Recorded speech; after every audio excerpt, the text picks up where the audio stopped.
Right, so I am starting with this leather stretch fabric that was gifted to me from an old colleague. Shout out to Victoria if you're watching this. And this fabric is stretchy, and I thought that adding a fusible interfacing to the back of it would help it to become less stretchy, so that way my pattern wouldn't need to be adjusted, because the pattern that I made is for non-stretch. The next thing I did was I took my pattern pieces and I put them on the fabric and I traced them, and I remembered to flip some of the pieces. You can find the tutorial on how to make the pattern for these jeans in part 1. See the link down below. I just wanted to point out that in some areas you'll see that the interfacing looks a little funky because I had to overlap it because I didn't have like enough. The next thing I did was I took my back pant leg pattern and I turned it right side facing up, and then I took the yoke pattern and I turned it right side facing down so that the right sides were facing, and then I did a straight stitch along the seam allowance line. And just want to make sure that the skinny edge of the yoke is facing the side seam. So after I straight stitched it, it looks like this, and then the next thing I did was I just serged the raw edge above the stitch that I just made, and it looks something like this. Then after that, I wanted to serge the crotch line, so let me just flip it over so you can see. Okay, so there we go. So what I did was I made sure that the serged edge was facing up, like in an up direction, and then I serged along the crotch line where the seam allowance is. And it looks something like this, and here you can see again that serged edge where the yoke is facing upwards. And I repeated the same step with the other pant leg and the yoke. The only thing that I didn't do was I didn't serge the crotch line of that other pant leg. And the reason why is because we're going to need to do a flat felt seam, which I'll get to a little later. Then the next thing I did was I top stitched 2 rows of stitches about 1/4 of an inch away from the seam, and it looks something like this. And I basically just did the same exact thing for the other back pant piece.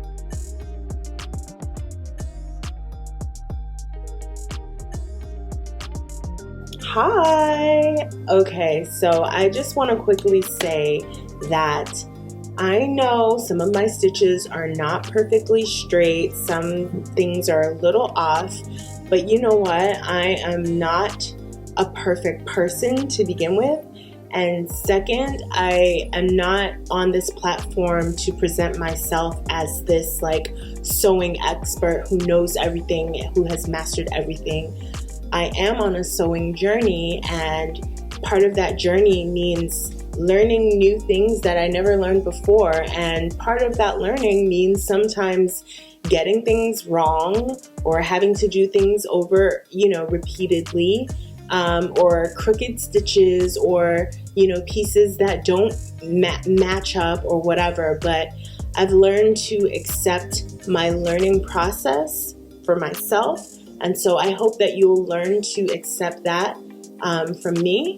And if it's something that you're struggling with too, then I hope you're learning to also accept that within your own self on this sewing journey. It's not meant to be perfect. It's meant to be fun, and it's meant to be something that you just get better with over time. You get better at over time. So just wanted to put that out there. So I took my 2 back pockets, and I took one and I just double folded the top edge of the pocket, and then after that I ironed it down so that it would stay flat. And then 1/16 of an inch away from the edge, I top stitched a line straight across, and then about 1/4 of an inch away from that first line, I top stitched another line. And this is what my 2 rows of stitches look like. So you can see that first one, which is 1/16 of an inch away from the edge, and then the other one is 1/4 inch below that. The next thing I did was I folded the side and the bottom edges along the seam allowance line, and then I pressed them down into place. And that just kind of made it easier for me to stitch them once they were like flat.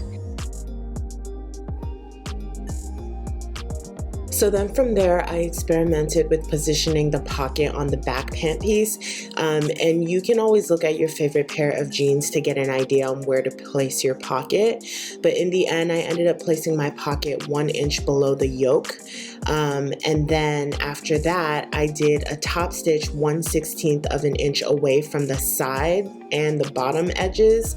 And then after that, I did a parallel row of stitches 1/4 of an inch away from the original outer stitches.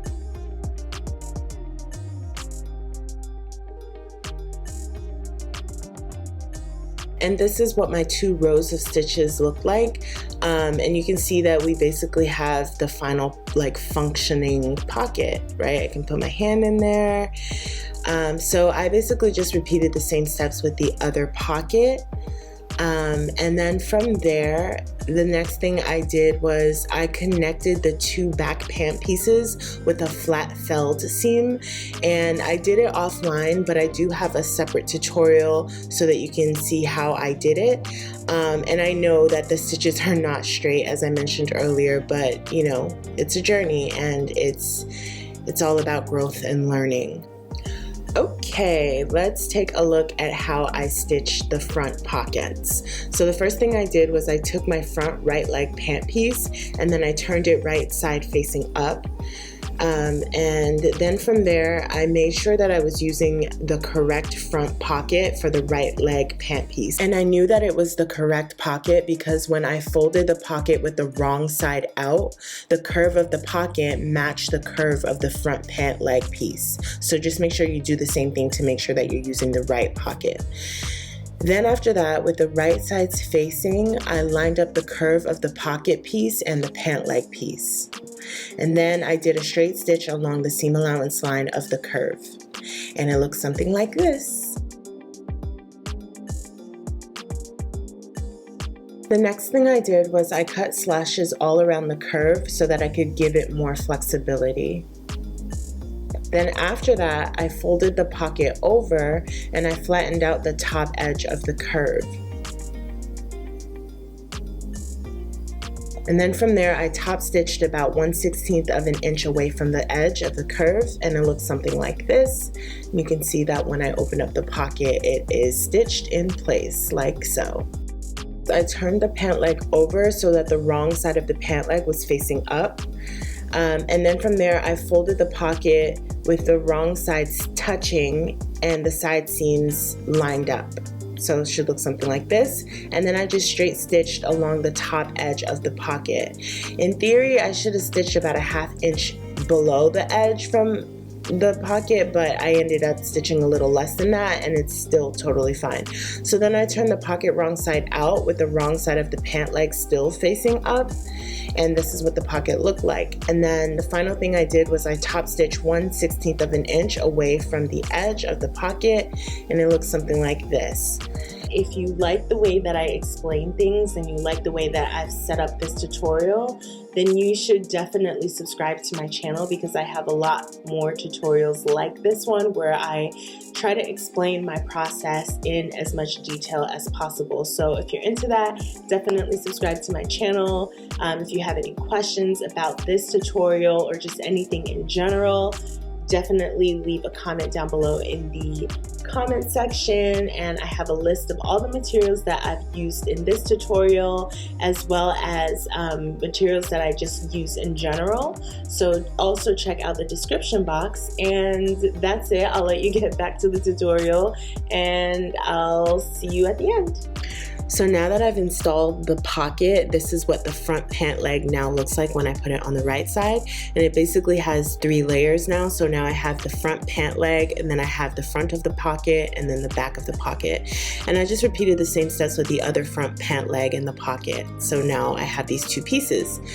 Then I installed the zipper fly. I have a separate tutorial on how you can install your zipper fly, but after I installed it, this is how it came out. And so the next thing then that I did was I just put the back and front pieces on top of each other with the right sides facing, and then I just stitched along the seam allowance line on both sides of the pants, and I made sure to stitch all of the layers of the pockets. And this is what it looked like after I stitched along the side seams. And the next thing I did was I took one of the pant legs and I basically just did a double fold, and I hemmed it with a straight stitch. So this is what it looked like after I hemmed it, and I basically just repeated the same step on the other pant leg. The next thing I did was I lined up the front and back crotch, and then I did a straight stitch along the inner leg along the seam allowance line. And it looks something like this. And if you can see, like, my interfacing is all ripped up because I tried on the pants and yeah, it got ripped in the process of doing that. So I definitely should have used like canvas interfacing. All right, moving on to the waistband. So I took my two waistband pieces and I sandwiched them on top of each other with right sides facing. And then after that, I did a straight stitch along the seam allowance line at the top of the waistband, and it looks something like this. And then I just cut some slashes all along the top of the waistband just to make it more flexible. So then I opened up the waistband by separating the two pieces like this. And then I just separated the slashes and flattened them out with an iron, and it looked something like this. And then I just folded the waistband in half and I pressed the waistband down to keep it flat so that it'd be easier for stitching. So I just wanted to point out that I ended up going back over my fly facing and restitching it because I didn't actually sew down that inner piece. So I just wanted to be transparent in case you see two stitches that you didn't see before. Anyway, moving back to the waistband, so I turned my pants inside out, and with the right sides facing, I lined up the middle of the waistband with the center back seam of my pants. Then after that, I pinned down the top edge of the waistband to the top edge of the pants on both sides of that center mark. And I also remembered to attach the edge of the unfolded fly shield to the waistband. Then after that, I straight stitched along the seam allowance line on the waistband, and I made sure to sew through the two layers. And this is what it looked like. And this is what it looked like when I just kind of unfolded the waistband. So then I just cut off the excess fabric that I had near the zipper front, and I just made sure that I had enough fabric to actually be able to fold over the side edge and then the top edge, and then have the sides of the waistband line up with the side of the front of the opening of the pants, like so. So to close up the waistband, I first folded over the top edge of the waistband along the seam allowance line, and then I folded over the side edge along the seam allowance line, and then I folded the waistband in half and pinned it down like so.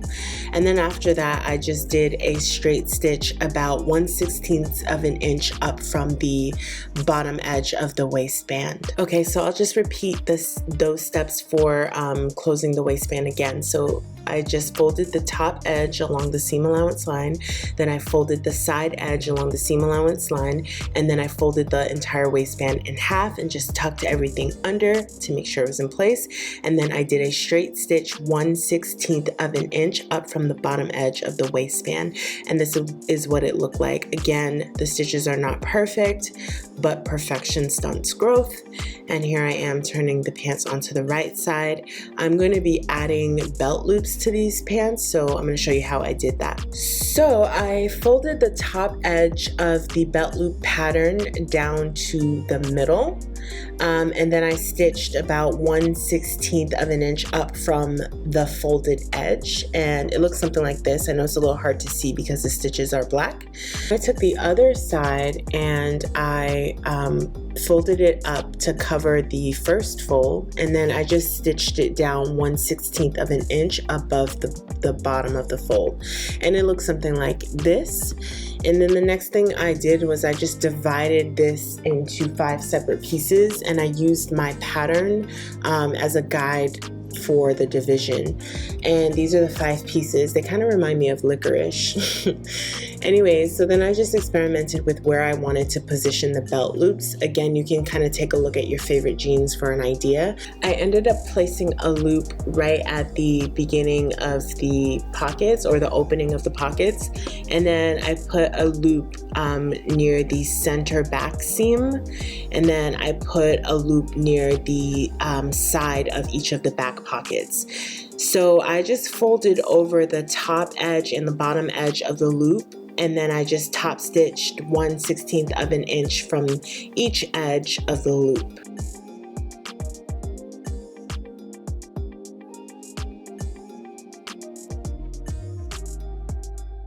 And this is what my belt loops look like. And then I installed my button and buttonhole, and I do have a link to that down below in the description box. And this is how the final pants came out.